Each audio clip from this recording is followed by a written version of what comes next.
And we are live for the first time in 2024. Welcome to my post-race Chinwag 2024 Bahrain Grand Prix roll intro. Sorry to everyone who's here live. I'm a little bit late, right? Just need to get everything sorted. And more importantly than getting all the graphics sorted, I need to get my hair sorted. Which, it's because it's like damp still a little bit from when I had a shower. It's like gone all matted and weird at the front, but there you go. Anyway, if you're audio only, it doesn't matter, okay? If you're just listening with your ears and you're not looking at my face, right, which I wouldn't blame you, then you don't have to worry about my hair, okay? It doesn't matter. Who cares?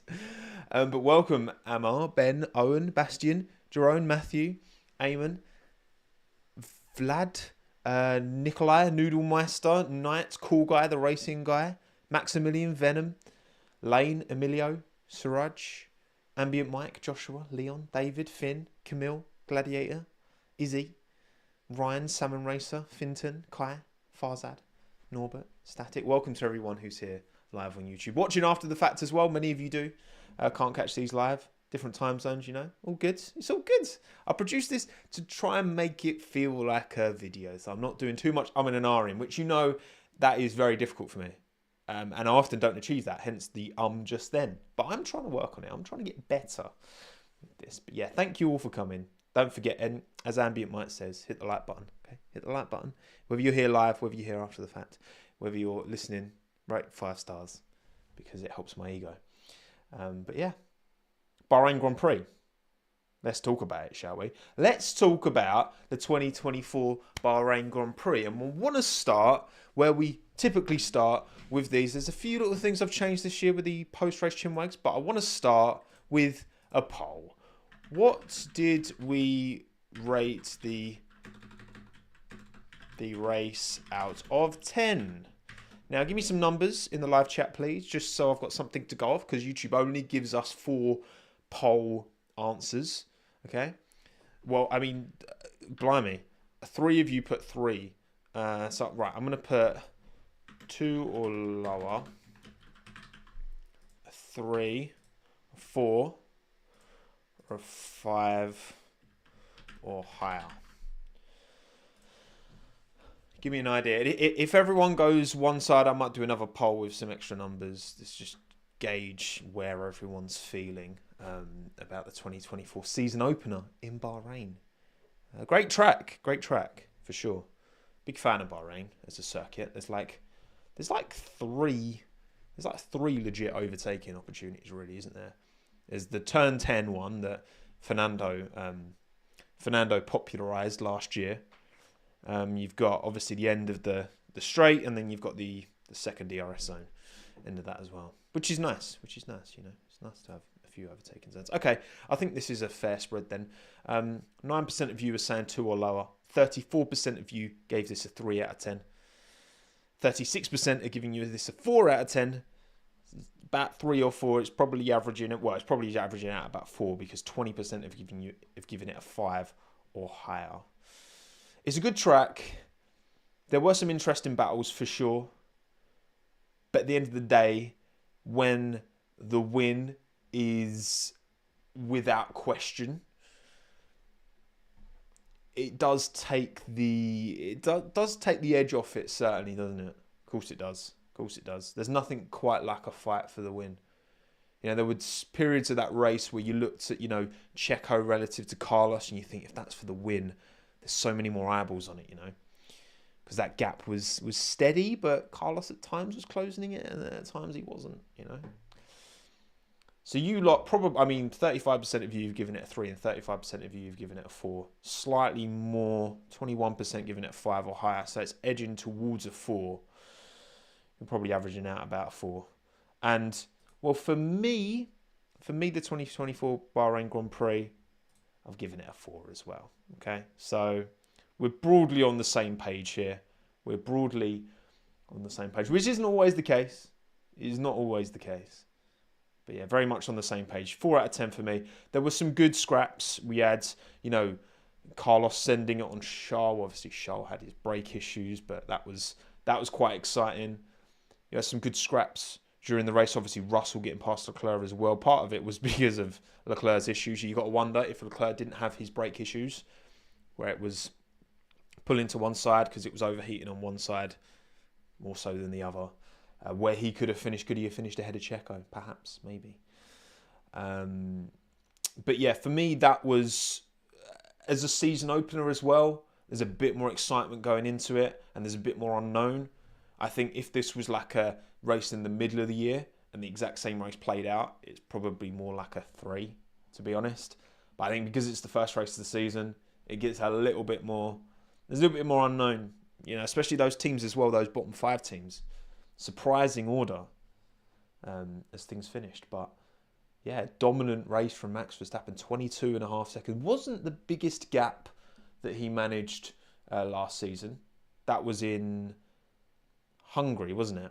Because that was in my quiz, which was like 35 seconds. So it could have been worse. And it's 8 in a row as well, Sava. Indeed it is. Indeed it is. But here's how the 2024 Bahrain Grand Prix finished. Max Verstappen won, fastest lap as well, 26 points on the board. Checo, 22.5 seconds back from Max, but still held on to P2 ahead of Carlos Sainz. Charles Leclerc, his brake issues did seem to remedy after a bit of time. He finished behind Carlos. George P5, dropping back from P3, where he qualified. Very good qualifying from George Russell, for sure. Lando Norris P6, Hamilton 7, Piastri 8. Very little went on. I mean, Lando had a very boring race, didn't he? Himself. So, yeah, that wasn't ideal. Piastri could have maybe finished ahead of Hamilton, but McLaren didn't have a great pit stop. Wasn't ideal. Fernando Alonso, Stroll, P9 and 10. Those top 5 teams look to have those top 10 positions pretty much on lock, given Stroll was spun around by Nico Hülkenberg. Turn 1, still recovered to P10 in the end. Good drive, by the way, from him. Joe Guan Yu P11 was the closest not to be. Very good drive from Joe. K-Mag as well, P12 in a Haas. Kept their RBs behind, which obviously led to a little bit of drama, didn't it? Which we'll get onto. Throwing the cat amongst the pigeons is old K-Mag. Ricciardo 13, Tsunoda 14. Again, we'll get into them too. Albon 15. He had issues with his wheel, didn't he? As did Logan. So Williams need to get on top of that. It's the first year forever that they've had the screen built into the wheel, Williams, and obviously they're having some issues. Which, yeah, I mean, look, a lot of these teams, Alpine, I think they've had the same steering wheel since like Jolie and Palmer was in the car. So, you know, there's gonna be some teething issues for Williams. It's just a shame they cropped up in the race. Apparently Logan had the same issue in qualifying as well, which I didn't know. Hulkenberg 16, again, he damaged his wing lap 1, you know, qualified P10. What could have been maybe from Nico. I think points would have been out of the question, but P11 for sure. Surely was on for him. Ocon Gasly, the Alpines. We can't call them mid-peen anymore. They can no longer be called mid-peen because that's too generous. They are, well, we'll get into it. Bad peen. Alpine without the A. Bottas P19. Him and his... Bottas and wheel nuts have a bad relationship. Remember Monaco when he was at Mercedes and the pit stop took a day and a half or whatever it was to get the wheel off. Cross-threaded. Happened. Similar thing happened. It didn't take a day and a half. It took like 52 seconds, but that put him right at the back. And then Sargent, again, his wheel ended up just changing his brake bias randomly or something, which is very sketchy. That is dangerous. That is legit dangerous. Like, yeah. Just basically chucking on brake magic for just no reason. But yeah, Williams teething problems there. So, what does that mean for the driver's standings? Well, positions should all be the same. They are the same, aren't they? Yeah, they are the same. I haven't messed up the graphics this time. Hopefully. Cross that bridge when we come to it. Yeah, so that's where everyone sits. We already know because it's the first race, so it's exactly the same. Team standings, though. Team standings. Haas P7, Alpine P10.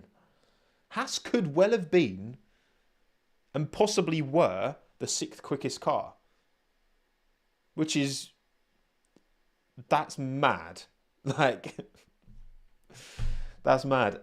Yeah, Alpine nowhere. Williams probably had more pace if there wasn't the issues with the wheels, certainly for Logan and for Alex as well. Alex was having to cool the car as well. That Mercedes power unit was struggling.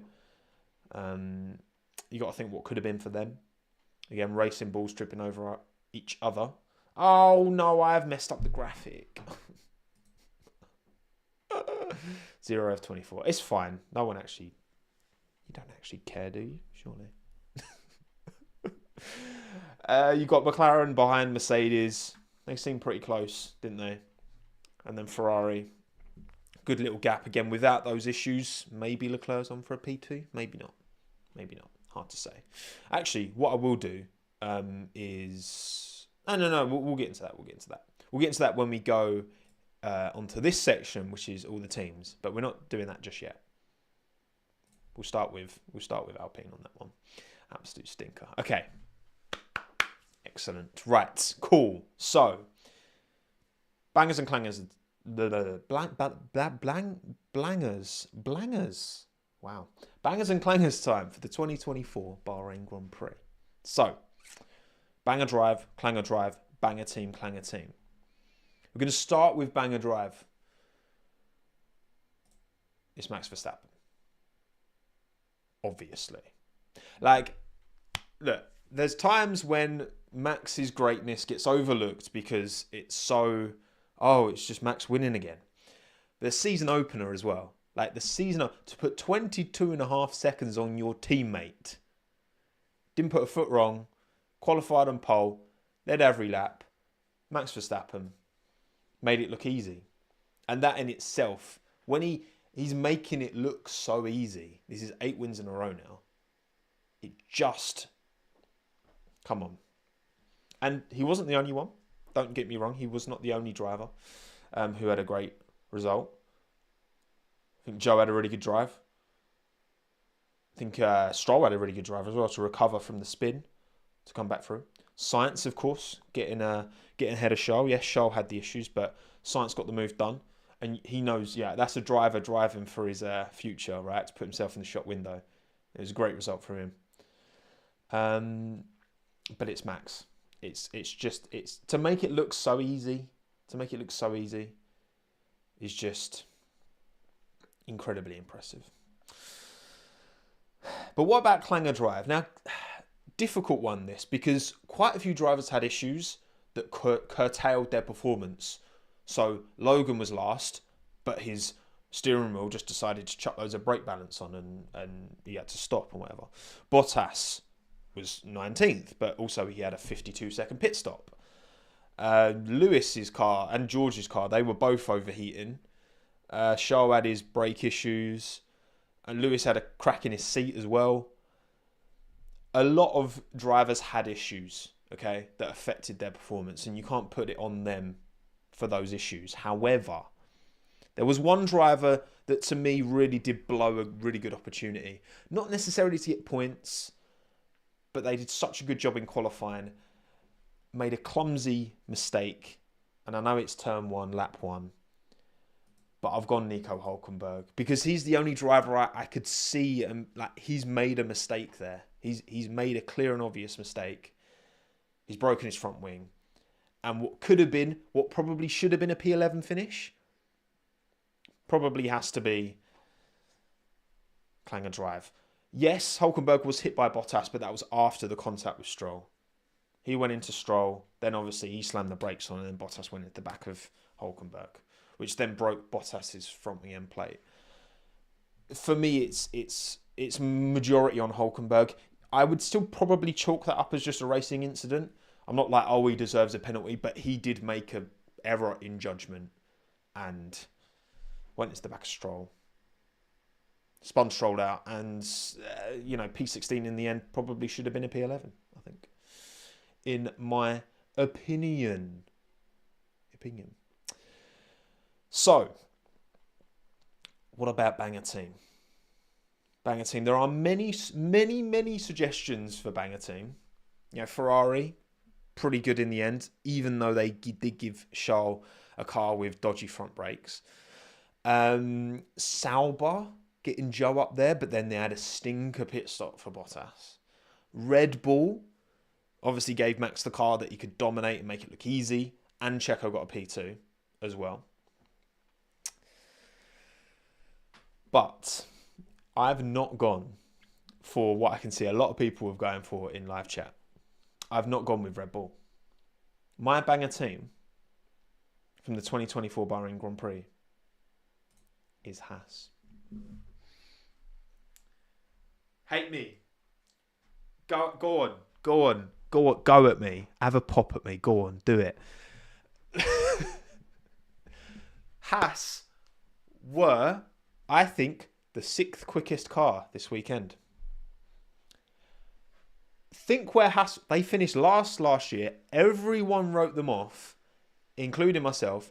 They did long runs in testing, didn't give a damn about 1 lap pace. Hulkenberg puts it P6 in Q2, qualifies P10, gets to Q3. Magnussen holds off the Racing Bulls. Everyone's putting the Racing Bulls, including myself, ahead of the Haas, miles ahead of the Haas. He holds on to P12. Hulkenberg would have been P11 if he didn't make a mistake. The team didn't make that mistake. He made the mistake. They gave him good pit stops. It's Haas. It's Haas. Listen. It's Haas. That their step up, their improvement in race pace, exceptional. Listen, you might think it's Red Bull, but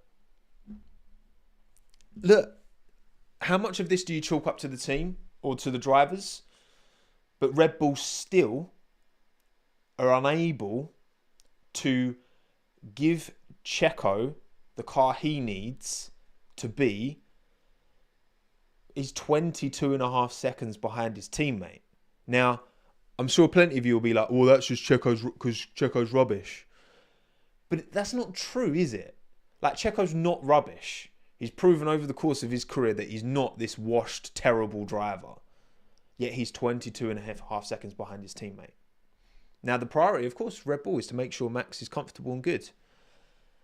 But when you're 22.5 seconds behind your teammate, that isn't all because, just Checo's worse than Max.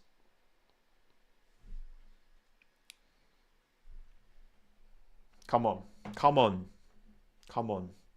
That's the only criticism I can. Red Bull cannot deliver a car that both drivers can extract their potential ceiling, performance ceiling from. They're clearly not. They're clearly not delivering that car that both drivers can. And yes, Max is the demon. Don't get me wrong. Of course he is. But this is Checo's 4th season at that team now.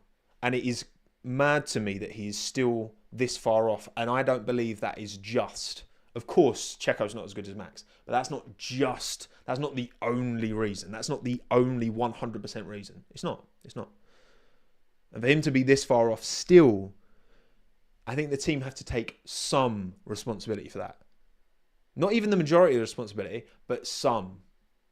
Haas have gone from worst team at the end of last year. Everyone's written them off. And they were 6th quickest. 6th quickest. For me, that's banger. That's a banger for Haas. We can agree to disagree. So, Clanger team, finally. And it's I'm not giving it to Red Bull. I'm joking. Calm down. Second to Red Bull. No, I'm joking. It's not Red Bull. Clanger team, it's Alpine, isn't it? Of course it's Alpine. I did consider Williams for this, to be honest. Just because you've had both drivers with their steering wheels completely messing up, which is a huge stinker. Albon should have been further ahead than he was, probably. And Sargent finished stone dead last. So I was thinking about Williams. Racing Bulls, they managed it terribly. Of course, the situation with Yuki and Daniel, which we'll get into. But for me, of course it's Alpine, come on. Shock. Alonso, Oscar, Otmar, who else? Abitable, Bukowski. Like, all of these people are just, they're eating good, you know? They're eating good. They are eating good. No question. So, those are my bangers and clangers. My somewhat unpopular, but in some ways popular, bangers and clangers. What about yours, okay? Okay, put your money where your mouth is, right? Well, let's start with banger drive. And you lot have gone Carlos Sainz. 59% of the votes. 59% for Carlos. 19 for Verstappen. 19% of the vote. 8% Zhou Guanyu. Very good drive from Zhou. No issues, fortunately, on his pit stops, which affected Bottas. But a really good drive from Zhou Guanyu, which is, he needs these drives. Zhou needs to keep on putting himself in the top 4 for a banger, because otherwise he's long gone. 7% Stroll. 7% Lance Stroll. And a really good... I'm surprised Stroll was actually behind Zhou. Considering Stroll recovered from that spin, wasn't even lapped by Max. Which is, I mean, that's a wild thing to give credit for, isn't it? But yeah, banger drive, 59% of the vote you've given it to Carlos Sainz. And you know what? Fair play.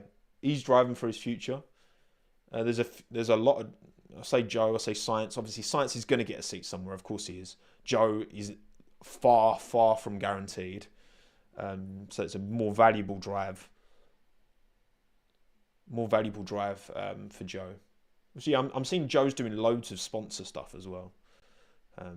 Which, you know, is important for him to retain his seat in the future for sure, because that's a huge part of it, right? But yeah, 59% of you gave it to Carlos Sainz. Clanger drive... 27% of you go Logan Sargent, which, look, again, when I'm looking at bangers and clangers, it's like the individual's performance. Sargent was doing a pretty good job, I thought. He did mess up qualifying, for sure. He should have got into Q2. So I dock him points for that, because he messed up his second lap. In the race, he was doing all right until he had the issue. So... I think that's a bit harsh on Sargent. Harsh on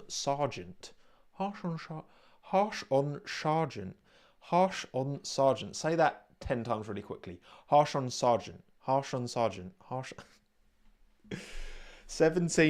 Hulkenberg. 13% Bottas. Clanger drive. Well, again, Clanger pit stop, wasn't it? 8% Leclerc.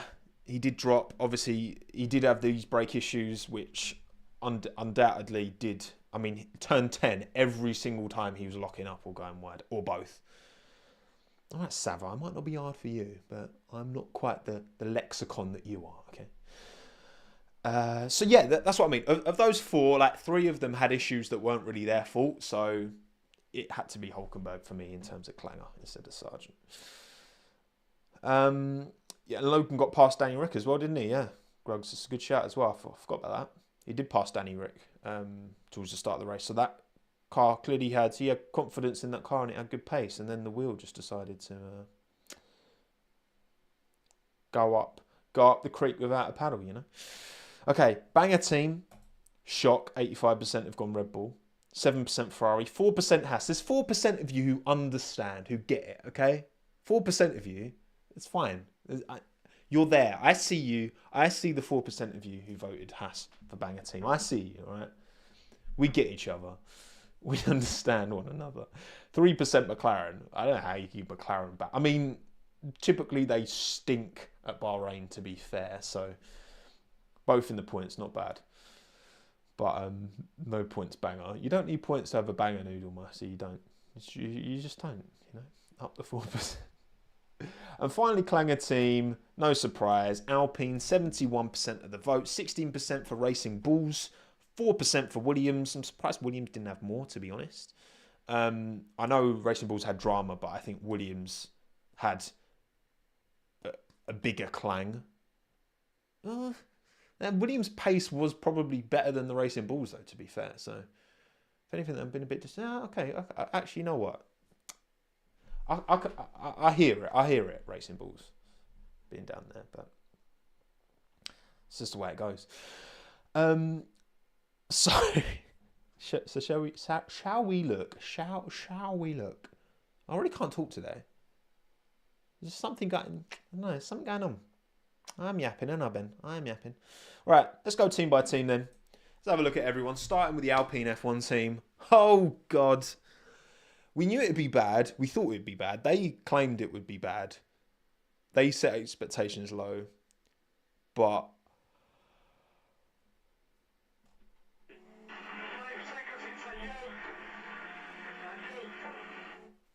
it's a yoke, isn't it? It's a bit of a yoke. Like, oh man, it's so bad. This is so bad. Like, I don't get it. You know, their engine is down on power, which is a problem they're going to suffer for the rest of this season and all of next season. They've got a hope that the team in Viri are pulling their weight and going to deliver a decent engine in 26. You've had super high turnover of team principals, which is never a good sign. You look at the consistency of and I know there's a lot of news obviously around Christian Horner at the minute, but you look at the consistency of having just one team principal over those years, and look, Red Bull killing it at the minute. You've had Beazable, Bukowski, Safnauer, and now you've got Fama in charge, and now they're worse than ever. This 100 race plan, good one. You've had Harmon and De Beer. So Harmon was CTO, wasn't he? Chief Technical Officer, and De Beer was head of aero. They've both handed their notices in. They've both resigned. I know De Beer because he was on when I did my last F1 manager proper save. I hired De Beer because he had a really good rating in the game. Ocon thinks he's back at Mana. Oh, Ben, ouch. I don't. It's hard to see how they turn this around anytime soon. Truly, I mean, you look. Haas have taken a step up. Clearly, I think Racing Bulls they'll just continue to get better. Sauber had a good result with Joe. Like, this is not good. This is like, could I see them stone dead last by the end of the season? Absolutely, especially how competitive those top 5 teams are, or how much of a stranglehold those top 5 teams have on those top 5 positions. Do I see Alpine getting a point anytime soon? But I'm not being funny. They got 3 podiums last year. Ocon got one in Monaco, Gasly got one in Zandvoort, and one in Spa at the sprint. It's crazy. It's crazy. I don't know. I think that I've talked about, you know, do I think long term this team, do I think this is an opportunity for them to sell up Enstone to an Andretti who could take on that facility and move their whole operation to Viri and just like start afresh? Because honestly, right now, like, there is very little point in them doing anything crazy because they're last now. They're the slowest car right now. And they're going to be probably the slowest car by the end of the year. And they're probably going to be one of the slowest cars next year. Because, again, their power unit is inherently back. So just set the team up fully in Viri. And just take this as an opportunity to restart. I don't think having this like French-English split is helping the team at all. Sell the Enstone facility to Andretti. And just move on and just try something different, because it's just like, it's so depressing. I mean, Fernando Alonso, thank God for him that he left. Imagine if he'd stuck around. It's been like McLaren all over again, like the return to McLaren. Thank you, Leslie, for the super chat. All that carbon, yet they're still terrible. Shocking. There's literally nothing more to say about Alpine. It's just, it's crisis. It's crisis stations at Alpine. They might as well just paint the whole car because they're going to be last anyway, mightn't they? And Oscar, yeah, exactly. Ninja. Oscar. Whew. Damn. Again, another argument for Otmar to get involved with Andretti because he literally worked at that Enstone plant. Sell the plant to Enstone. Otmar goes to Andretti. Team principals that team at Enstone, where he used to work. Like, come on. Alpine, how you disappoint. Williams, look, again, teething problems for sure, but the car did seem to have pace. Alex seemed quite happy with the car without the issues, obviously. minus the issues, minus the steering wheel just doing its own thing. So I think Williams are probably in quite a good place. I think they'll be fighting for cusp of the points most weeks without these teething problems. And again, Sargent, come on, Logan. Like, I think Saudi last year was the one time he technically didn't, but should have really outqualified Alex because he just went over that white line. And car too hot as well. That was interesting. It was really interesting. Like, those helmet cams where they're so much clearer now, you could really clearly see car too hot. Obviously, having to come out of the not enough cooling louvres potentially, which is the issue Mercedes had. Too much of a coincidence that both Mercedes PUs as well. Alex did what he could. Wasn't great in the end. Logan needs to iron out these mistakes. Should have got to Q2. Really, he should have got to Q2. And then in the race, I mean, it's just out of his control. But when it rains, it pours, isn't it? Thank you, Chop, for the super chat, by the way. Thoughts on TV coverage? Felt like they showed a lot of the on-track action, but they didn't even put pit stop times. I noticed that as well. Yeah, that was weird. That was very weird, Chop, from Singapore. Shout out. Thank you for the super chat. Yeah, the lack of pit stop times was annoying. At the start, anyway. They did have them towards the end. But at the start, they didn't quite. They didn't quite, did they? Yeah, I mean, the TV coverage was alright. It was there was a few battles that they weren't showing, like towards the back, that you could see the timings were different. I think Albon and Ocon. I remember seeing Albon and Ocon like swapping positions and being like, why aren't we seeing that? We were seeing a replay of something that had happened up the front. And I get that's more appealing and interesting, but I want to see as many of these overtakes as possible. I don't want to be seeing loads of these overtakes after the fact on YouTube, you know. But yeah, I think Williams are on a good path. Not a great first race, but I think they're in a pretty decent place, all things considered. Okay. Racing balls. Now, Yuki was having, and really did have, a better weekend than Ricciardo. He outqualified him in both Q1 and Q2. Seemed to be more... See, justice for Yuki followed by shocking from Yuki. Yeah, there are a couple of ways of looking at this. So, Yuki was certainly having the stronger weekend. He was ahead in the race. Strategy-wise, Yuki feels like, you know, he was running close to Joe at one stage. Basically, it kind of transpired that Racing Bulls, they kind of bottled the strategy on Yuki's side, which then led the end of the race to be Yuki on hard tyres, Daniel on softs. Yuki's right behind K-Mag. Daniel's on fresh softs that he kept. So Daniel, in theory, would have had more pace. And the idea is that you swap positions. Daniel then attacks K-Mag, gets the position done. You know, you get a higher finish for your team. Daniel would have got P12, Yuki P14. That was the plan from the team side, and that's obviously what Ricciardo was pushing for. Yuki got the call. He didn't move over straight away. He took like a whole lap, I think it was a lap. It was at least a lap to actually then move over. He wasn't happy when the call was made. Moved over. Ricciardo goes in front. Yuki slots in behind Ricciardo. Then obviously Yuki's like, Daniel needs to speed up because Yuki's wound up. He's annoyed.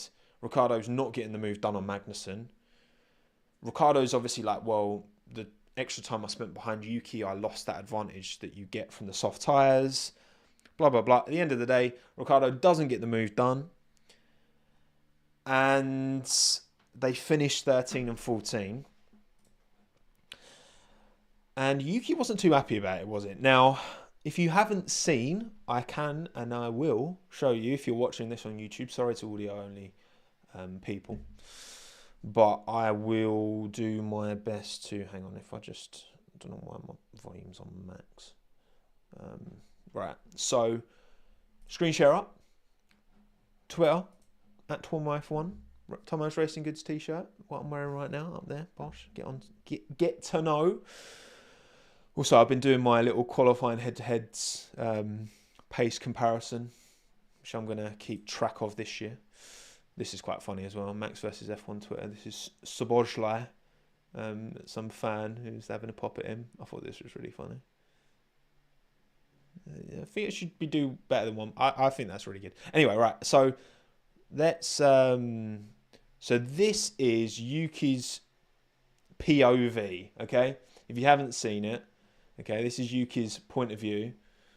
Try and move this around so I don't get like F1 doesn't banhammer me. Might have to cut this back post. So he launches it up the inside of Ricciardo. Again, this is on the race is over. Okay, the race is done. So he launches it up the inside of Ricciardo into whatever turn this is. It's after those little S's, right?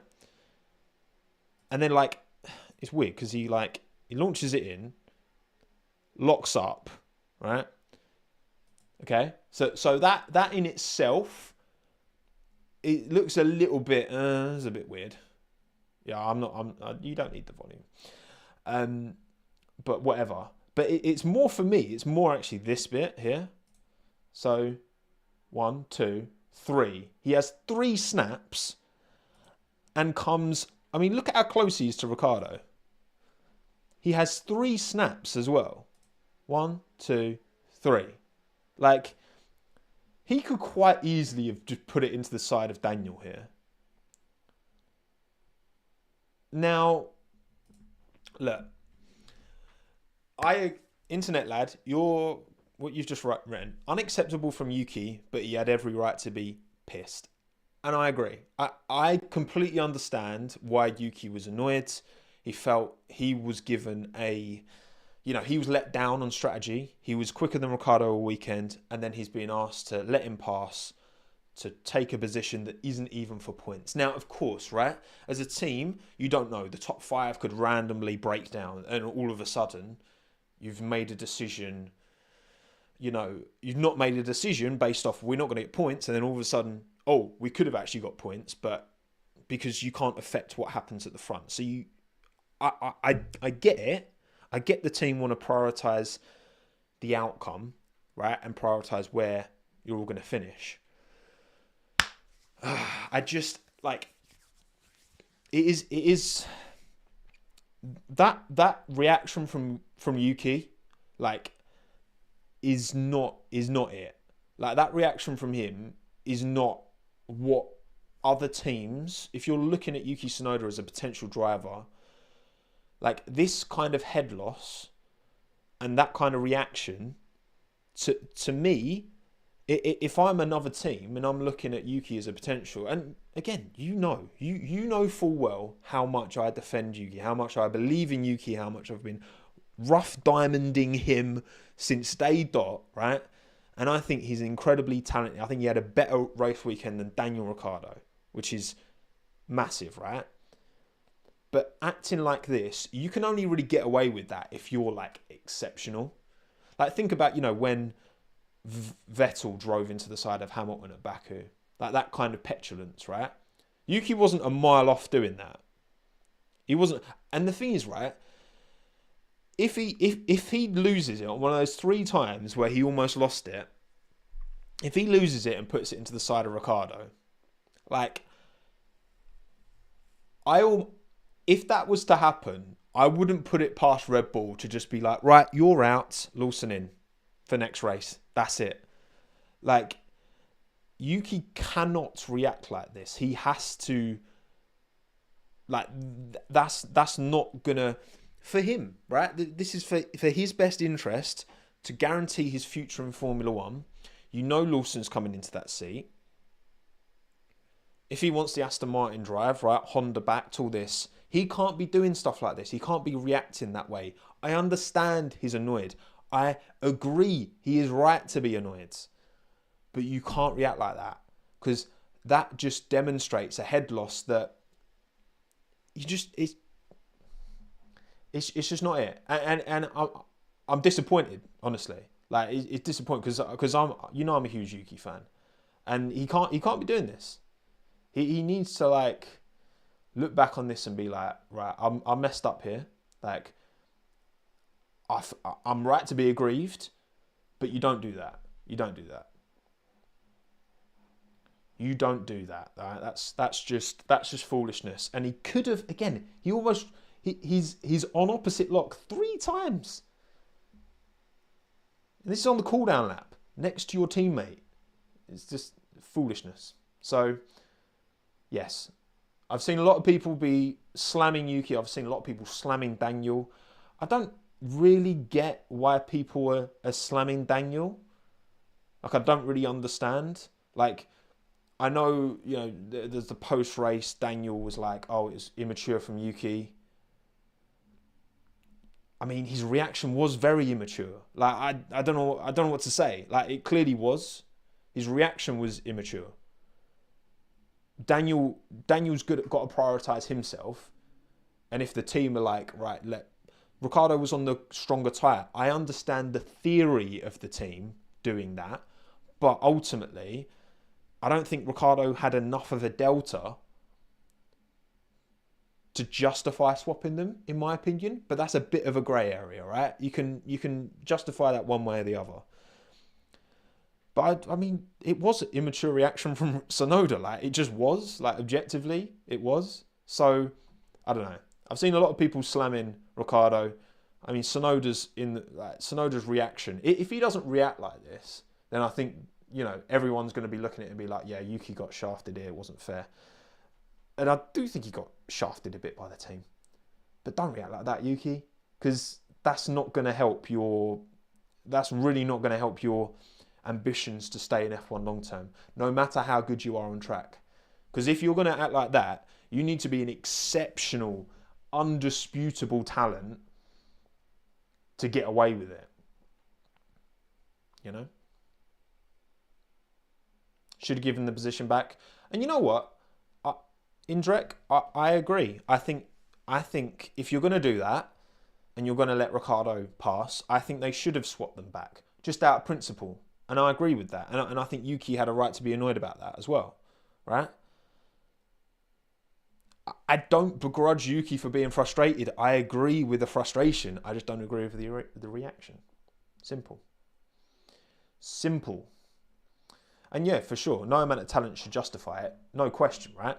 But you can get away with that kind of petulance. You can get away with it if you're like, all right, look, I'm exceptional, and I'm gonna do this stuff sometimes, but I'm exceptional, so you accept it. But if Yuki wants to guarantee his future, this ain't it. Thank you, Zik, for the super chat. By the way, I must say, for me, Haas finishing 12th and 16th after last season. S Storm is mad respectable, banger team of the race. Sorry if you already talked about it. Lord Uzik gets me. I've already given Haas banger, and everyone will go at me, Uzik. Why weren't you here earlier to defend me? They should have actually been 11th and 13th, really, if Hulkenberg didn't mess up himself, which wasn't on the team.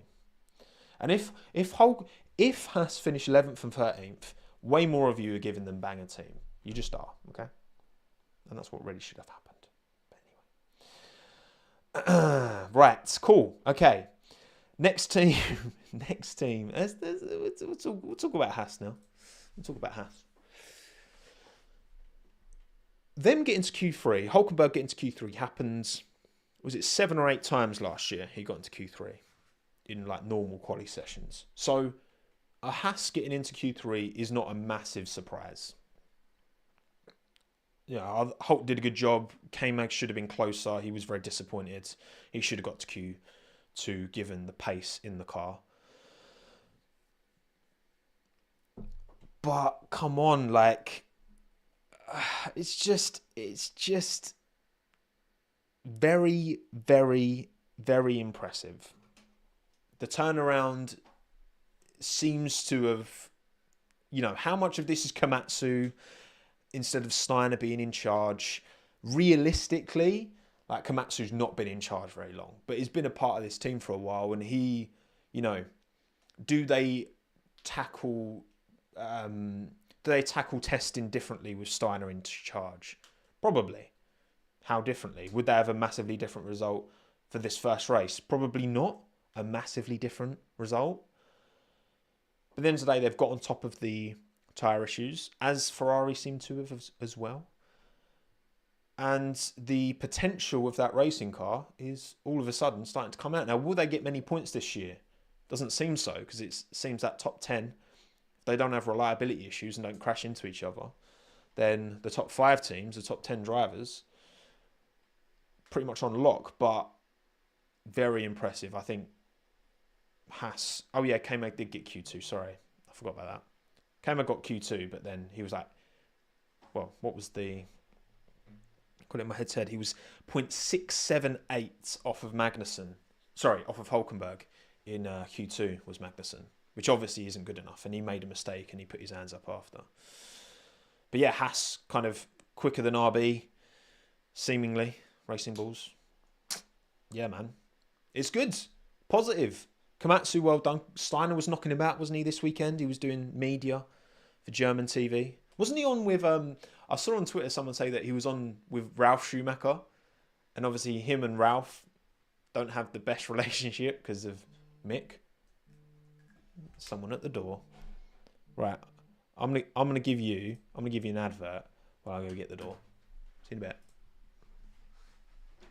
Minton, stay here. Stay here and look after everyone, okay? Stay.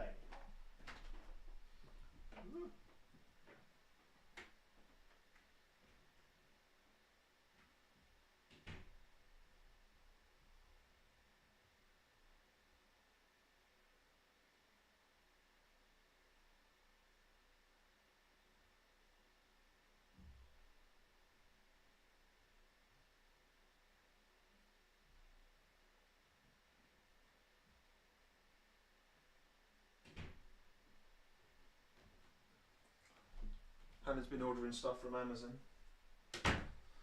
Right, come here, mate. Oh. Here you go.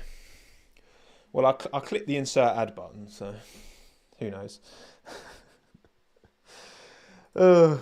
Anyway, yeah, here's Minton.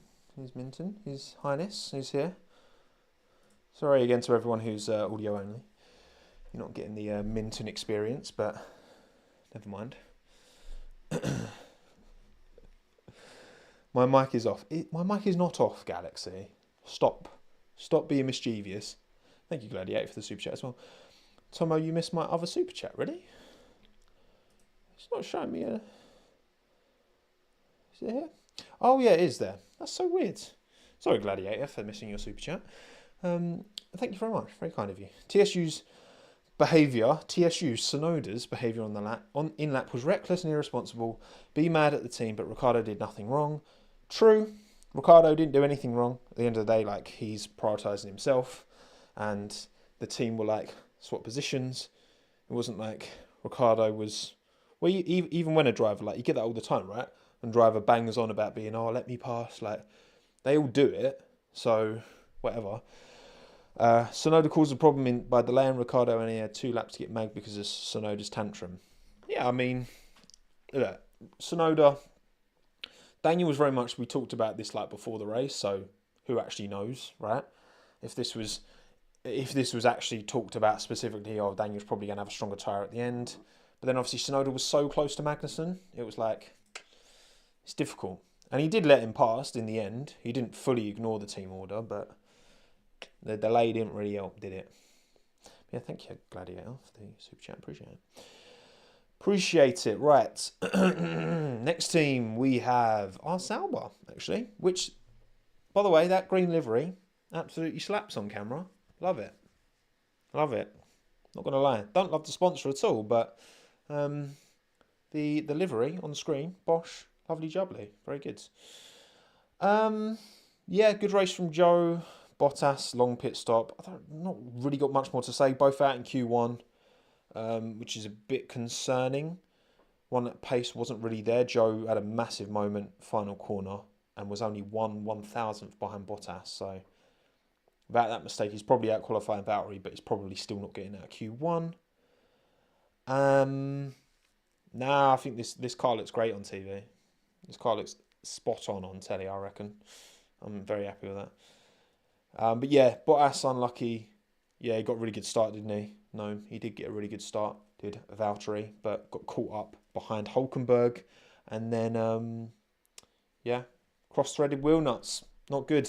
Not much more to say, really.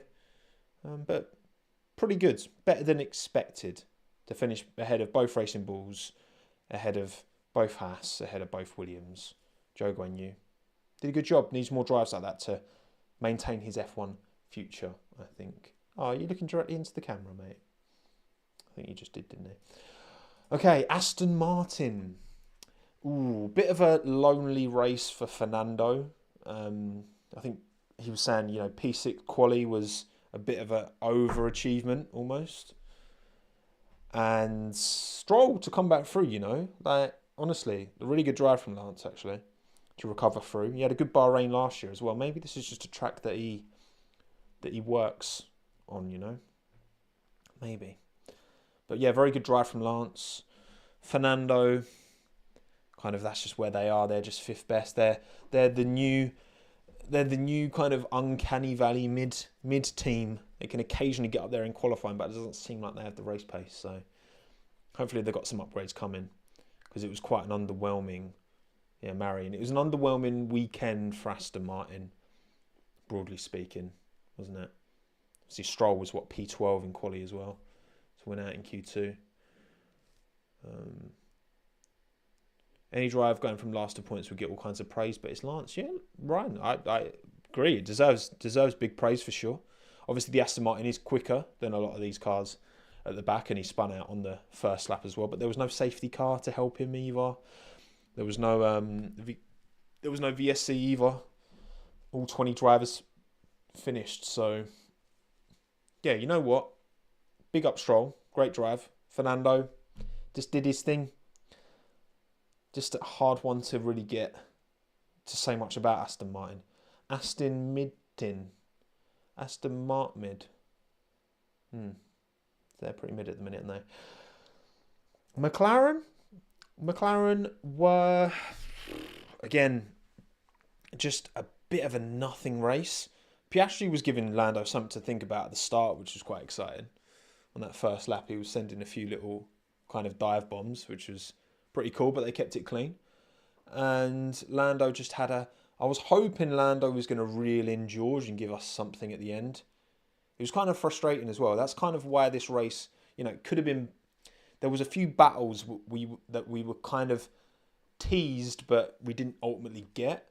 You had Russell, Norris, you had Hamilton, Norris, you had Sainz, Perez. These were all battles that they were like fairly close, but never quite materialised.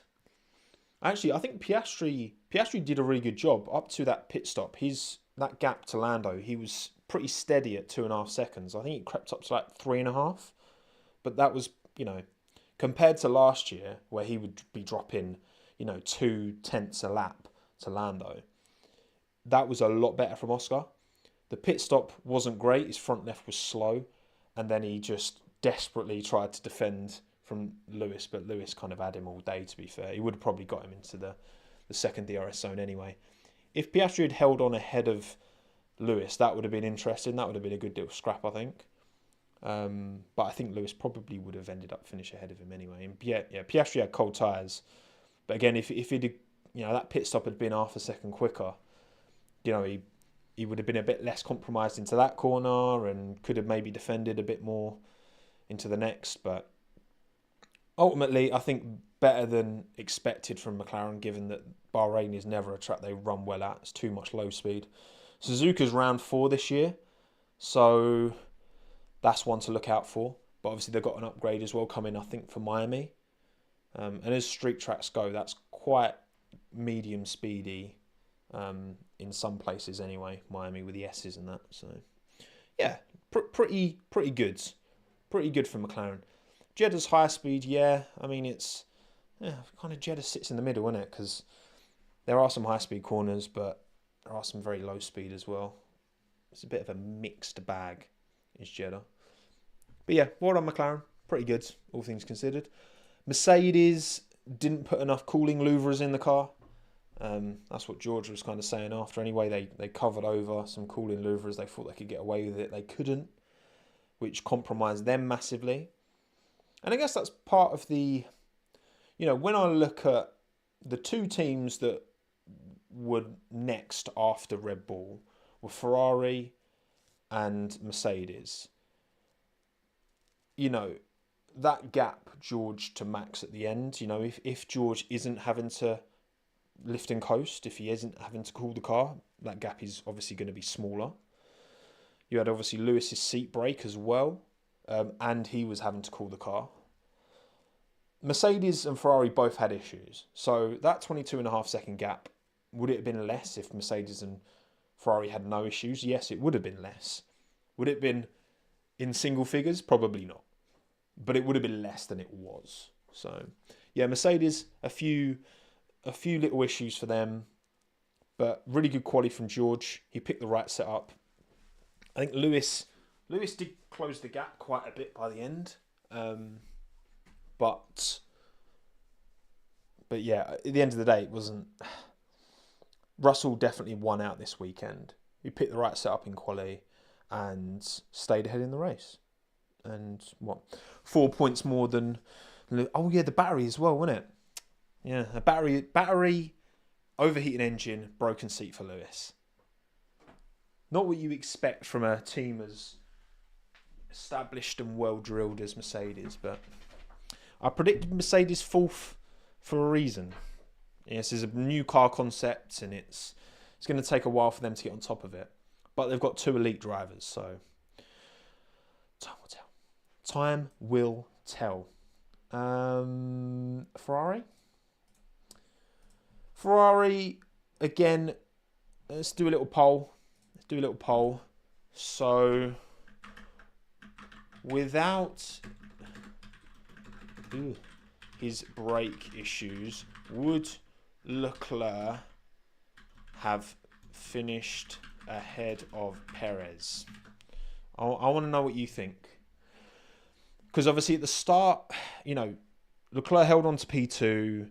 But then when George got past Leclerc, that was, for me, I was very surprised then. I was like, that doesn't seem right. Why is George Russell passing Charles Leclerc? And then obviously we started to hear about the brake issues and he kept locking up. And then Sainz got past him. When Checo got past him, then Sainz got past him.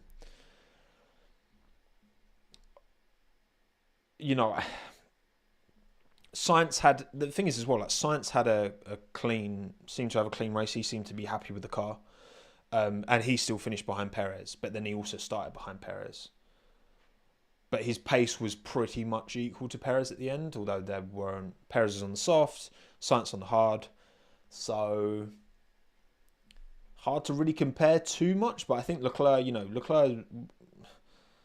felt like he had the legs, not just in qualifying, but if not for that issue, then in the race, because by the time it cleared up, that gap was pretty solid. Your split as well. Without his brake issues, would Leclerc have finished ahead of Perez? 45% of you think yes, 55% of you think no.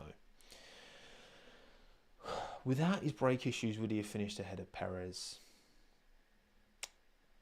I think he probably would, in my opinion.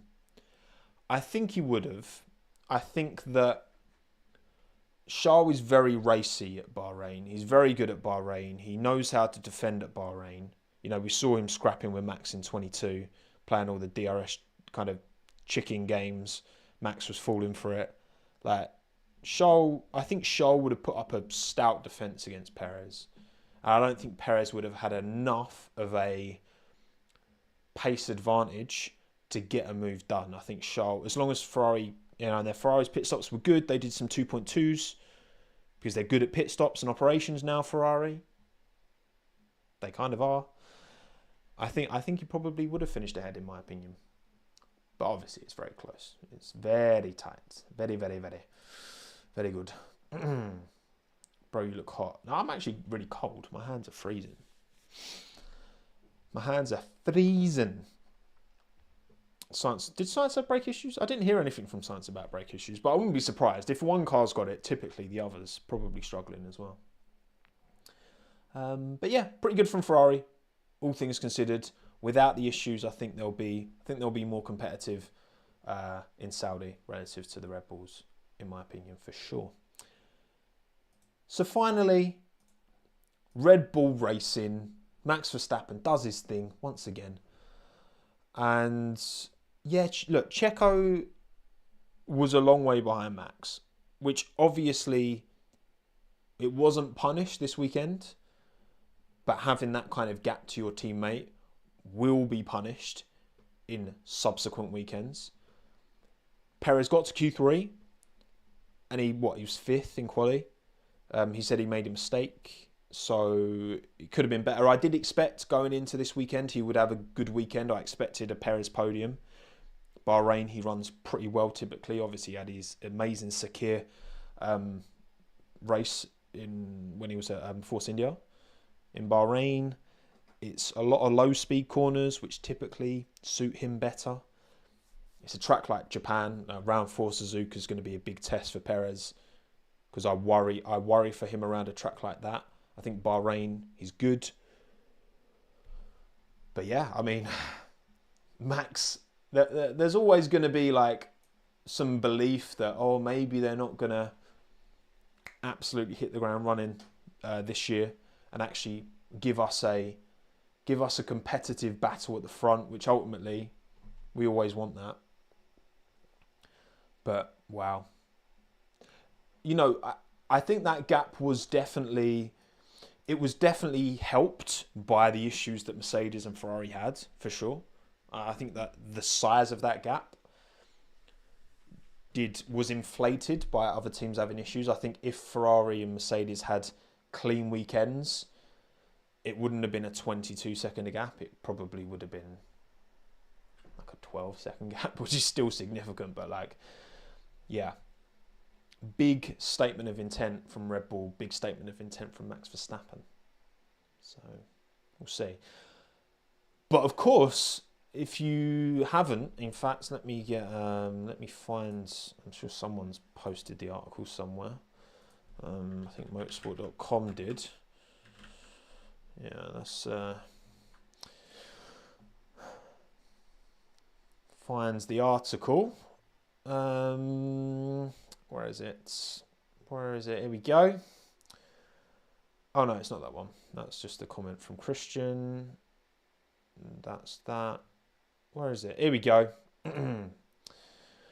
Jos Verstappen says the Red Bull team could explode, saying it's in danger of being torn apart if Christian Horner stays as team boss. So Jos has gone on record against Christian Horner, which is pretty significant.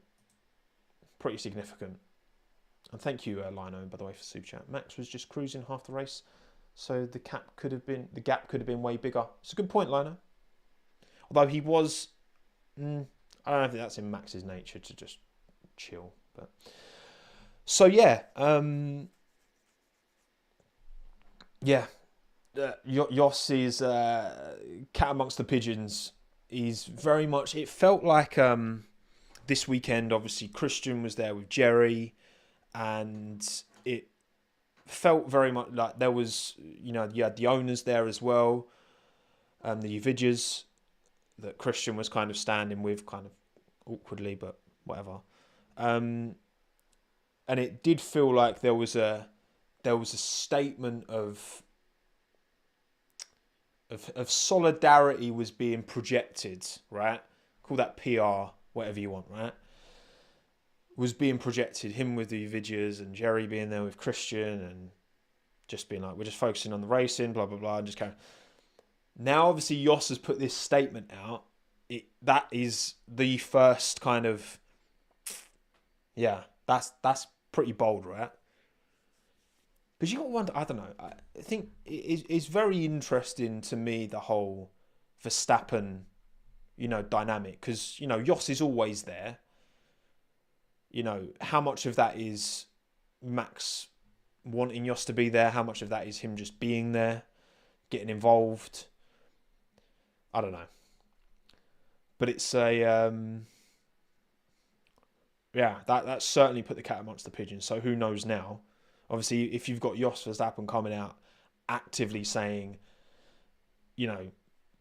get Christian out, how much weight does his word carry? Well, I don't think it carries a huge amount with Red Bull GmbH or Red Bull Racing, but obviously it carries weight with Max himself. But, Max is a grown adult. He can think for himself. And I don't know. Very interesting, very strange, very prolonging this kind of situation that's just a messy, horrible situation that is not good for the sport and does not reflect well on those involved. But there you go. Jos denied that he said this. Well, I mean, it's being reported by a lot of big media outlets, which typically means they've got receipts. So if they've got receipts, they've got receipts. If they don't, they don't. So I don't know. If you've got the big media outlets reporting it, then they wouldn't surely report it without receipts. Otherwise, you're asking for, legal difficulties, aren't you? But there you go. Right. Anyway, I think we're done. Thank you all for coming along. Thank you all for joining for the post-race Chinwag. We've been going for just over an hour, which is about right.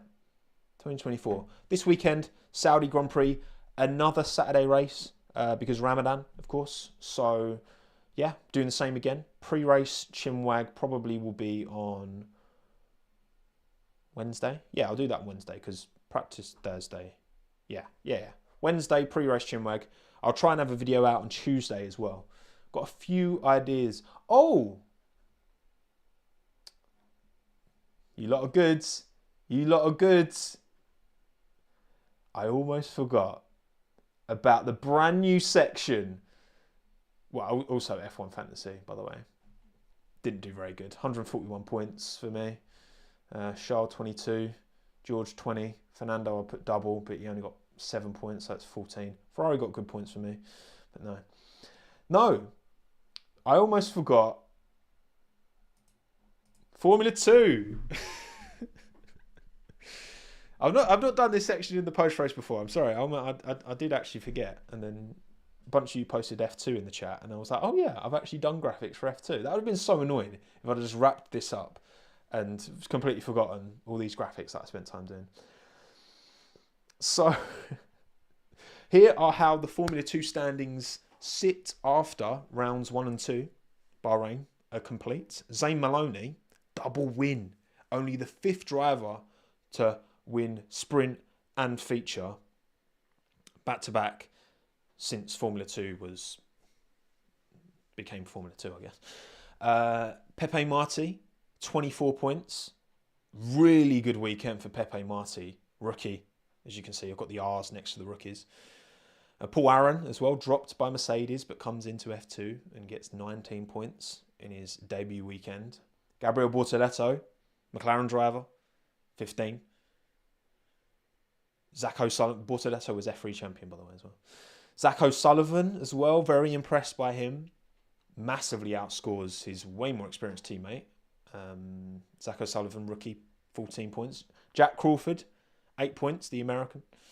Colapinto, the Williams young driver, Argentinian, 8 points. Kushmini should have been on pole, really. Got that pole taken off him. Had an issue with the floor or something, wasn't it? It got damaged on the curb, and that meant it failed scrutineering, which sucks for him because he was doing a great job. Dennis Hauger, 6 points on the board, and Isaac Hadjar got spun around by Bortoleto in the feature race. Was P2 coming out of turn 1, but got just tapped, and stinker for Hadjar because he was having a really good weekend as well up to that point. 5 points in the sprint and would have been a good chunk of points in the feature as well. Got Rodin 38 points, Campos 29, Invicta 21, Hightech 19, ART 14, MP 14, Dams 8, Prima 1, Trident 0, PHM 0. there is another team, but I'm just putting top 10. Look, bangers and clangers for me. First weekend, obviously banger drive Zane Maloney. You can't ignore that. Incredible drive from Zane. Just looked poised, measured, really good start in both races as well. Just held on, looked good. Clanger drive, I've gone Cordeal. His contact with Behrman was really weird. He just kind of drove into him just without even looking. Qualified badly, whatever.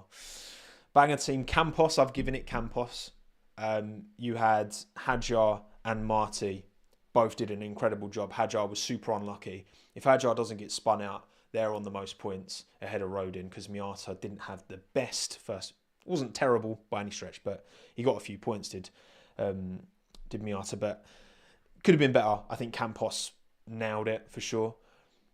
Clanger team, Prima, absolutely nowhere. Behrman and Antonelli were nowhere this weekend. Antonelli did recover, got a few points in the feature race.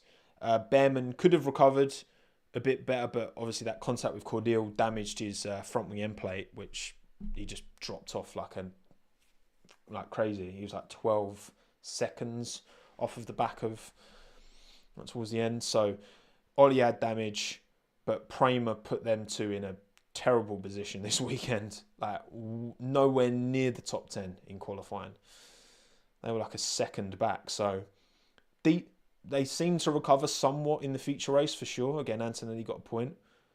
But damn, Prima really clanged this weekend.